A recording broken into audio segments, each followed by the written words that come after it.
No, sorry, news just coming in, going across to this, where Pakistan media is saying that cricketer Wasim Akram's car was shot at in Pakistan. Gunmen opened fire at his car.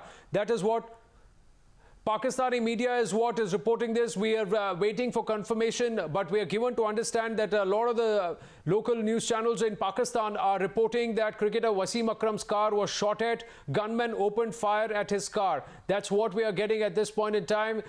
We're still awaiting confirmation. We'll try and go across to Shafiq in Islamabad for more updates on this in terms of the location where this entire event has happened. Still no confirmation there, but Pakistani media is saying at this point in time that Wasim Akram's car was fired upon in Karachi's Karsaz area on Wednesday. That's what we are given to understand. He's remained safe. No harm has come upon Wasim Akram.